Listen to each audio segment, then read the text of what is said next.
ശ്രീ ഫക്രുദ്ദീൻ, ഈ കഴിഞ്ഞ 2 തവണത്തേതിൽ നിന്ന് വളരെ വ്യത്യസ്തമാണ് ഡൽഹി തെരഞ്ഞെടുപ്പ് നടക്കാൻ പോവുകയാണ്.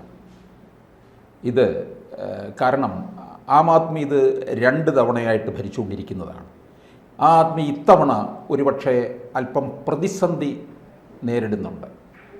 മദ്യനയത്തിലെ അഴിമതി, കേജ്രിവാൾ ജയിലിലേക്ക് പോയി, അദ്ദേഹത്തിൻ്റെ ഭവന നിർമ്മാണത്തിന് 33.6 കോടി ചെലവഴിച്ചു എന്നുള്ളത്. അപ്പോൾ നമുക്കറിയാം, ഈ ചൂലെടുത്ത് തൊപ്പിയൊക്കെ വെച്ച് വന്നവർ ഇന്ത്യ ഭരിക്കും എന്നുള്ള ഒരു പ്രതീതി ഉണ്ടാക്കിക്കൊടുത്തു. പക്ഷേ അതെല്ലാം ഇപ്പോൾ തകിടം മറിഞ്ഞിരിക്കുകയല്ലേ? ഒന്നും എനിക്ക് തോന്നുന്നില്ല. കാരണം അരവിന്ദ് കെജ്രിവാളിൻ്റെ ക്രെഡിബിലിറ്റി ലോസ് വന്നിട്ടുണ്ടോയെന്ന് വെച്ചാൽ ചെറിയ ലോസ് വന്നിട്ടുണ്ട്. അത് നിങ്ങൾ പറഞ്ഞ മദ്യനയമായിട്ട് ബന്ധപ്പെട്ടിട്ടൊന്നുമല്ല. അത് വന്നിരിക്കുന്നത് ഈ പറഞ്ഞ വലിയ വീടൊക്കെ ഉണ്ടാക്കി അത് മോഡി പിടിപ്പിച്ചു. കാരണം അരവിന്ദ് കെജ്രിവാൾ ആദ്യം മുഖ്യമന്ത്രിയായ സമയത്ത് അദ്ദേഹം ഉപയോഗിച്ചിരുന്ന ഒരു സുഹൃത്തിൻ്റെ ഒരു വാഗണർ കാറായിരുന്നു. പിന്നെ ഇപ്പോൾ ആ സുഹൃത്ത് എഴുതി തെറ്റി അയാളെ തിരിച്ചു ചോദിച്ചൊന്നും കേട്ടിരുന്നു. അങ്ങയുടെ പോക്കറ്റ് അന്നും ഇന്നുമുള്ള റെയ്നോൾഡ് പേനയാണ്. പിന്നെ ഈ മുഖ്യമന്ത്രിയുടെ അല്ലെങ്കിൽ രാഷ്ട്രീയ നേതാവിൻ്റെ പാരഫർണേൻ്റെയോ ഒന്നും അദ്ദേഹത്തിൻ്റെ ലൈഫിൽ ഉണ്ടായിരുന്നില്ല. അങ്ങനെ നിൽക്കുമ്പോഴാണ് ഇങ്ങനെ ഒരു ന്യൂസ് വന്നത്. അത് നടന്നിട്ടുമുണ്ട്. മുഖ്യമന്ത്രിയുടെ വീട് വലിയ സംഖ്യ കൊടുത്ത് മോഡി പിടിപ്പിച്ചിട്ടുണ്ട്.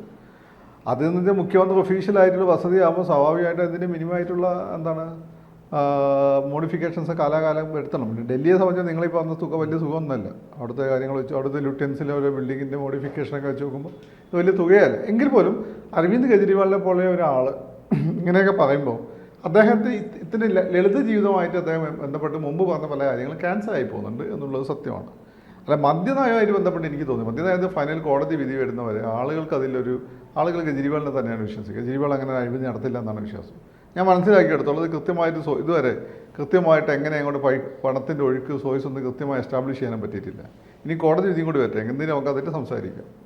ജനങ്ങളെ സംബന്ധിച്ചിടത്തോളം എന്താണ്, ജനങ്ങളെ സംബന്ധിച്ച് കെജ്രിവാൾ ഇവിടെ പിണറായി വിജയനെ പോലെയാണ്. പിണറായി വിജയൻ ആളുകൾ 2ാം തവണ മുഖ്യമന്ത്രിയാക്കിയത് പിണറായി വിജയൻ അവരുടെ ബന്ധം ചെയ്തുകൊണ്ടൊന്നല്ല, അവരുടെ ആ ഒരു സമയത്ത് ആവശ്യങ്ങൾ അറിഞ്ഞുകൊണ്ട് പിണറായി വിജയൻ ആക്ട് ചെയ്തുകൊണ്ടാണ്. അതൊരു പോസിറ്റീവ് വോട്ടായിരുന്നു. അതായത് കൃത്യമായ കോവിഡ് ക്രൈസിസ് ആയിരുന്നു, ശക്തനായ ലീഡർഷിപ്പ് ഉണ്ടാവുന്നു. ആ ലീഡർഷിപ്പ് രണ്ട് ജനങ്ങളുടെ ഓരോരോ ആളുടെയും വീട്ടിൽ കൃത്യമായി കിറ്റുകൾ എത്തുന്നു, കൃത്യമായി മാസ്കുകൾ എത്തുന്നു. വൈകുന്നേരത്ത് അദ്ദേഹത്തിൻ്റെ പത്രസമ്മേളനം അത് ഏഷ്യാനെറ്റിലെ സീരിയലുകളെക്കാട്ട് റീച്ചായിരുന്നു ഏഷ്യാനെറ്റ് മെയിൻ ന്യൂസിൽ അന്ന്. അപ്പോൾ സ്വാഭാവികമായിട്ട് ജനങ്ങൾ അവരുടെ ആഗ്രഹങ്ങൾക്കനുസരിച്ച് അല്ല അവരുടെ ആവശ്യത്തിനനുസരിച്ച് ഉയർന്ന ഒരു നേതാവിന് കൊടുത്ത, അവരുടെ ജീവിതത്തിൽ നേരിട്ട് ഇടപെട്ട ഒരു ഗവൺമെൻറ് കൊടുത്ത അംഗീകാരമായിരുന്നു കഴിഞ്ഞ തവണത്തെ വോട്ട് ഇവിടുത്തെ. അല്ലെങ്കിൽ ഈ പറയുന്ന പോലെ ബി ജെ പിക്കാർ വോട്ട് മറച്ചു എന്നൊക്കെ പറയുന്നത് നമ്മൾ വിശ്വസിക്കേണ്ടി വരും. അങ്ങനെയൊന്നും വലിയ ബി ജെ പിക്കാർ കഴിഞ്ഞ വോട്ട് മറച്ചിട്ടുണ്ടെങ്കിൽ ഇതിലെ മണ്ഡലങ്ങൾ അങ്ങോട്ടും ഇങ്ങോട്ടൊക്കെ അവർ മറച്ചിട്ടുണ്ട്. അത് വ്യക്തിപരമായ താല്പര്യങ്ങൾ അങ്ങനെയൊക്കെ പുറത്താണ്. അല്ല, മാസമായിട്ട് അവർ വലിയ രീതിയിൽ വോട്ട് മറച്ചിട്ടില്ല. മാത്രമല്ല അത് നമുക്കറിയാൻ പറ്റും, ആ ഒരു ഫീൽ ആ ഗവൺമെൻറ് അനുകൂലമായിരുന്നു. ഇതേ ഫീൽ കഴിഞ്ഞ് 10-15 വർഷമായിട്ട് 10 വർഷമായിട്ടെങ്കിലും അവിടെ ഉണ്ട്, ഡൽഹിയിലുണ്ട്. അതുകൊണ്ട് ഞാൻ ഡൽഹിയിൽ ഉണ്ടായിരുന്ന ആളായതുകൊണ്ട് എനിക്കറിയാം. അവിടെ ജലഭവനിലെ അഴിമതി അത് അന്ന് അരവിന്ദ് കെജ്രിവാൾ ഫൈറ്റ് ചെയ്തൊരു കേസാണ്. അന്ന് അദ്ദേഹം രാഷ്ട്രീയത്തിലൊന്നുമില്ല. മാത്രമല്ല അദ്ദേഹം ഈ പറയുന്ന ഈ അഴിമതിക്കെതിരെയുള്ള പ്രസ്ഥാനത്തിൻ്റെ ഭാഗമായിരുന്ന സമയത്ത് തന്നെ അദ്ദേഹത്തിന് നമ്മൾ ഈ RSS എന്നൊക്കെയാണ് ആളുകൾ വിളിച്ചുകൊണ്ടിരുന്നത്. നിങ്ങളിന്ന് കേട്ടിട്ടുണ്ടാവും. പക്ഷേ എനിക്ക് അങ്ങനെ RSS ആയിട്ട് എനിക്ക് അദ്ദേഹത്തെ തോന്നിയിട്ടില്ല. എനിക്ക് അദ്ദേഹത്തെ അറിയാമെന്ന് വെച്ചാൽ പേഴ്സണലി നിങ്ങളുമായിട്ടുള്ള പോലെ 1-to-1 റിലേഷൻഷിപ്പ് അല്ല. ഞാൻ അവിടെ പഠിച്ചുകൊണ്ട സമയത്ത് അദ്ദേഹം എനിക്ക് ക്ലാസ് എടുത്തിട്ടുണ്ട് റൈറ്റ് ടു ഇൻഫർമേഷനെ പറ്റി. അന്ന് അദ്ദേഹം ഒരു ആക്ടിവിസ്റ്റ് കൂടിയായിരുന്നു.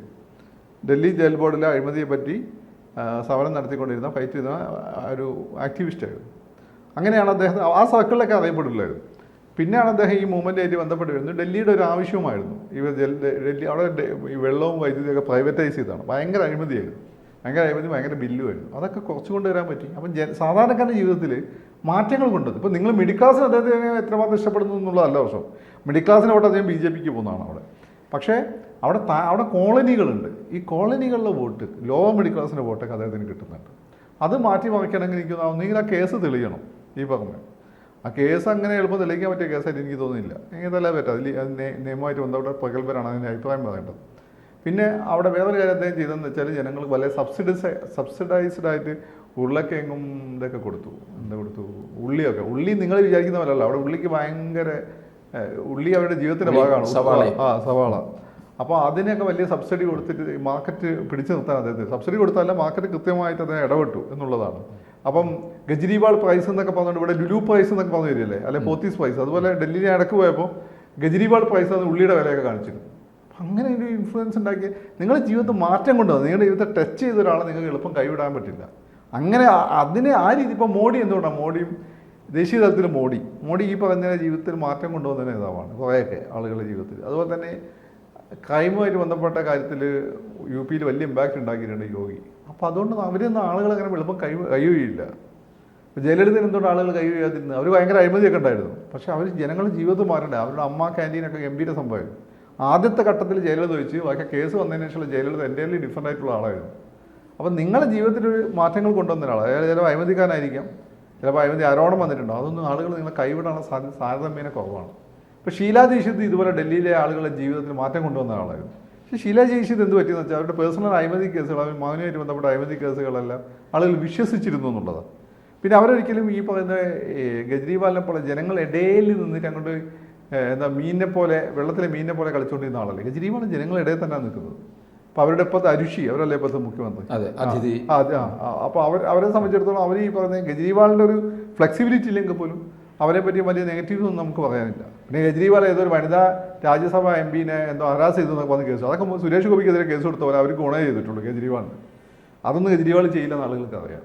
അതാണ് ചില ആളുകൾ. ഇപ്പോൾ സുരേഷ് ഗോപി ആ രീതി ബിഹേവ് ചെയ്യുന്ന ആരെങ്കിലും വിചാരിക്കും സുരേഷ് ഗോപി അത് ഗുണം ചെയ്തു. അതേപോലെ ഈ കേസ് അവർക്ക് ഗുണം ചെയ്തതാണ്. അപ്പോൾ ഈ മുന്നേറ്റം ഒരുപക്ഷെ BJP ഭയക്കുന്നുണ്ട്. ദേശീയ തലത്തിന് BJPക്ക് ഈ ഒരു എതിരാളി എന്ന് വെച്ചാൽ രണ്ടുപേരെ ഞാൻ കാണുന്നുള്ളൂ. ഒന്ന് അരവിന്ദ് കെജ്രിവാൾ, പിന്നെ കോൺഗ്രസ് രക്ഷപ്പെടുകയാണെങ്കിൽ പ്രിയങ്ക വാദ്രയുടെ ഭർത്താവ് റോബർട്ട് വാദ്ര. പ്രിയങ്കയുടെ ഭർത്താവ് റോബർട്ട് വാദ്ര ഉണ്ടാവുമോ? അയാൾ അംബീഷ്യസ്. നിങ്ങൾ വിചാരിക്കുന്ന പോലെ അല്ല. ഈ രാഹുൽ ഗാന്ധിയുടെ പ്രിയങ്ക ഗാന്ധിയുടെ പ്രശ്നം പറയും. ഇവർക്ക് അധികാരം അവർക്ക് വലിയ താല്പര്യമുള്ള വിഷയമൊന്നുമല്ല. പിന്നെ കോൺഗ്രസ്സിന് അവർ കൊണ്ടുനടക്കണം എന്നല്ല ഈ സാധനം ഉണ്ടാവില്ല, അവർ കൊണ്ടുനടക്കുന്നേ ഉള്ളൂ. മറ്റവനതല്ല, അവൻ നമ്മളെപ്പോലെയല്ല, അതിലും താഴെയുള്ള ബാക്ക്ഗ്രൗണ്ടിൽ വന്ന് ഇവർക്ക് ഒരു ഹോട്ടലിൽ ഈ വെള്ളം ഒഴിച്ചു കൊടുക്കുന്ന ആളായിരുന്നു പ്രിയങ്ക ഗാന്ധിക്ക്. എന്നിട്ട് പ്രിയങ്ക ഗാന്ധിനെ അടിച്ചുകൊണ്ട് പോയി. അതും ഈ പറയുന്ന വലിയ ഇവിടുത്തെ ബിസിനസ് മാഗ്നറ്റുകളെ മക്കളൊക്കെ നോക്കി നടന്നിട്ടില്ല. അടിച്ചുകൊണ്ട് അവനത്ര ചില്ലക്കാരനല്ല, അവൻ വളരെ അംബീഷ്യസുമാണ്. ചിലപ്പോൾ വയനാട്ടിൽ MP ആയി അദ്ദേഹം പോവുകയും ചെയ്യണ്ടാവും. എനിക്ക് കോൺഗ്രസ്സിന് ഞാൻ പ്രതീക്ഷ കാണുന്നത് റോബർട്ട് വാദ്രയല്ല. പക്ഷേ ഡൽഹിയിൽ എന്തായാലും കോൺഗ്രസിന് ഈ തെരഞ്ഞെടുപ്പിൽ ഒരു സ്പേസ് ഉണ്ടാകും. അവരത് ആം ആദ്മിയുടെ ഇവിടെ സഖ്യമാവാനാണ് സാധ്യത. അല്ല, ഇപ്പോൾ അവിടെ പിന്നെ ചേർന്ന് നിൽക്കുക അല്ല അവർ. അത് പക്ഷേ ഫൈനലി ഇലക്ഷൻ്റെ ചിലപ്പോൾ അവർ ഉള്ളിൽ കൂടെ വോട്ട് വാങ്ങിക്കാൻ സാധ്യതയുണ്ട്. കാരണം പിന്നെ മെയിൻ ശത്രു BJP അല്ലേ. ഇപ്പോൾ അവിടെ പ്രശ്നങ്ങളൊക്കെ ഉണ്ടാവും. ഓപ്പൺ സഖ്യത്തിലില്ലെങ്കിലും ഇവരെന്ത് ചെയ്യുന്നത് വെച്ചാൽ ഉള്ളിൽ കൂടെ വോട്ട് മാറ്റും. പക്ഷേ ഇപ്പോൾ കഴിഞ്ഞ ലോക്സഭാ തെരഞ്ഞെടുപ്പിൽ ഡൽഹിയിൽ BJPക്ക് വൻ വോട്ട് വർധനവുണ്ട്. 2020 നിയമസഭാ തെരഞ്ഞെടുപ്പിനേക്കാൾ വൻ വർധനവാണ് ഉണ്ടാക്കിയത്. എന്തിന് ലോക്സഭയിലോ? അല്ല, ലോക്സഭ ഇലക്ഷൻ നോക്കണം. അവിടെ BJPക്ക് ഇന്ത്യയിലെ RSSന് ജനസംഘത്തിന് ഇന്ത്യയിൽ ഏറ്റവും കൂടുതൽ സ്വാധീനം ഉണ്ടായ 2 മേഖലകളാണ്. ഒന്ന് ജമ്മു ആൻഡ് കാശ്മീർ, വേറൊന്ന് ഡൽഹിയാണ്. ഇവിടെ 2 സ്ഥലത്തും അവിടെ മുസ്ലിം രാജാവ് ഹിന്ദു രാജാവും മുസ്ലിം പ്രജകളും തമ്മിലുള്ള അടി, അത് RSS അനുകൂലമായ കൺസോൾട്ടേഷൻ അന്ന് ഉണ്ടാക്കിയിരുന്നു. 2 വിഭജനമായി ബന്ധപ്പെട്ട് പാകിസ്ഥാനിലെ പഞ്ചാബിൽ നിന്ന് ഓടി വന്ന പാവപ്പെട്ട ഹിന്ദുസ് താമസിച്ച മൊത്തം ഡൽഹിയിലാണ്. അപ്പോൾ ഡൽഹിയിൽ RSSന് നല്ല ഹോൾഡ് പണ്ടേ ഉണ്ട്. പിന്നെ വേറെ RSSന് ഹോൾഡുള്ള ഒരു സ്ഥലം മധ്യപ്രദേശാണ്. മധ്യപ്രദേശ് മറാഠാസ് പിന്നെ രാജവംശമൊക്കെയായിട്ട് ബന്ധപ്പെട്ടിട്ട് അവിടെ കൊട്ടാരങ്ങളൊക്കെ ആയിട്ട് ബന്ധപ്പെട്ട് അങ്ങനെ സ്വാധീനം അവർക്കുണ്ട്. അതുകൊണ്ട് BJP അവിടെ സ്വാധീനം ഉണ്ടാക്കുന്നത് പുതിയ കാര്യമൊന്നുമല്ല. പിന്നെ ലോക്സഭ ഇലക്ഷൻ നോക്കണ്ട, അത് മോഡിക്കുള്ള വോട്ടാണ്. മോഡി അവിടെ മുഖ്യമന്ത്രിയായിട്ട് മത്സരിക്കാൻ പറ്റുന്നില്ലല്ലോ. അപ്പോൾ ലോക്സഭാ ഇലക്ഷനിൽ ഉണ്ടായ വോട്ട് വർധനവ് ഇവിടെ റിഫ്ലക്ട് ചെയ്യണമെന്നില്ല. ഇല്ല.